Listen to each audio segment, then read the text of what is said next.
To Divya cooking channel. ఈరోజు మన వీడియోలో కునాఫా కస్టర్డ్ రెసిపీ ఎలా ప్రిపేర్ చేయాలో చూసేద్దామండి. చాలా టేస్టీగా ఉంటుంది.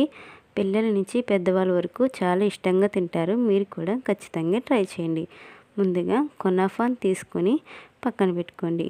ఇప్పుడు ఒక ప్యాన్లో 1 స్పూన్ వరకు బటర్ వేసుకొని బటర్ మొత్తం మెల్ట్ అయిన తర్వాత డ్రై ఫ్రూట్స్ అనేది యాడ్ చేసుకొని 2 మినిట్స్ పాటు ఫ్రై చేసుకుని ఒక బౌల్లోకి తీసుకుని పక్కన పెట్టుకోండి.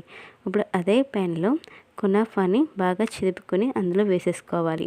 2 మినిట్స్ పాటు ఫ్రై చేసి 1 కప్ వరకు షుగర్ని యాడ్ చేసుకుని షుగర్ మొత్తం కలిసేలాగా కలుపుకోవాలి.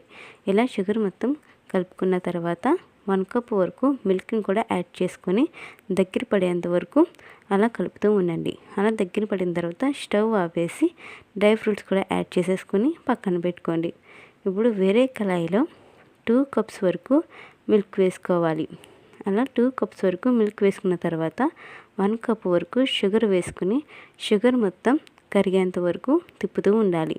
షుగర్ మొత్తం కరిగిన తర్వాత 1 కప్ వరకు మిల్క్ పౌడర్ కూడా యాడ్ చేసుకుని దగ్గర పడే వరకు 2 మినిట్స్ పాటు తిప్పుకుని పక్కన పెట్టుకున్నాక వేరే బౌల్లో 2 స్పూన్స్ వరకు కస్టర్డ్ వేసుకొని కొద్దిగా వాటర్ వేసుకుని ఉండని అనేది లేకుండా కలుపుకున్న తర్వాత మనం ప్రిపేర్ చేసుకుంటున్న మిల్క్లోకి యాడ్ చేసేసుకొని దగ్గర పడేంత వరకు తిప్పుతూ ఉండాలి.